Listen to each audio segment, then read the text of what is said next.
Hi everybody. இன்னைக்கு நம்ம சேனல்ல என்ன வீடியோ பார்க்க போறோம் அப்படின்னு பார்த்தீங்கன்னா, மார்னிங் பிரேக்ஃபாஸ்ட்ட நம்ம வந்து ஏன் ஸ்கிப் பண்ணக்கூடாது அப்படின்றதுக்காக தான் உங்களுக்கு ஒரு டிப்ஸ் நான் சொல்லப் போறேன். மார்னிங் பிரேக்ஃபாஸ்ட் வந்து பார்த்தீங்கன்னா, நம்ம நைட்டு ஃபுல்லா வந்து நம்மளோட எம்ப்டி ஸ்டொமக் இருக்கு. ஸோ அதனால நீங்க மார்னிங் பிரேக்ஃபாஸ்ட்ட ஸ்கிப் பண்ணக்கூடாது. மார்னிங் பிரேக்ஃபாஸ்ட்ட ஸ்கிப் பண்ணீங்க அப்படின்னா, அசிடிட்டி ப்ராப்ளம் கண்டிப்பா வரும். நீங்க ஸ்கிப் பண்ணாம சாப்பிட்டீங்கன்னா, அசிடிட்டி ப்ராப்ளம் உங்களுக்கு வரவே வராது. ஸோ அதுலேருந்து நீங்க தவிர்த்துக்கலாம்.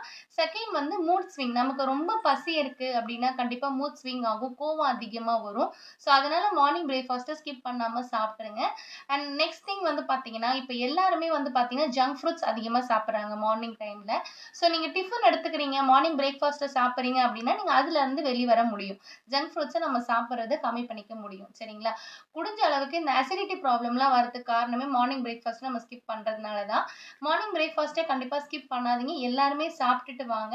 அப்பதான் நம்ம உடம்புல இருந்து பல பிரச்சனைகள்ல இருந்து நம்ம விடுவிக்க முடியும். அண்ட் நெறைய நியூட்ரிஷன்ஸ் எல்லாமே வந்து பார்த்தீங்கன்னா, 1/3 ஆஃப் த டே வந்து நமக்கு வந்து மார்னிங் ஃபுட்ல இருந்து தான் நமக்கு கிடைக்குது. ஸோ அதனால உங்க ஹெல்த்துக்கு ரொம்ப பெனிஃபிட்டா இருக்கும். மார்னிங் பிரேக்ஃபாஸ்ட்ட கண்டிப்பா ஸ்கிப் பண்ணாம சாப்பிட்டுட்டு வாங்க. சரிங்களா?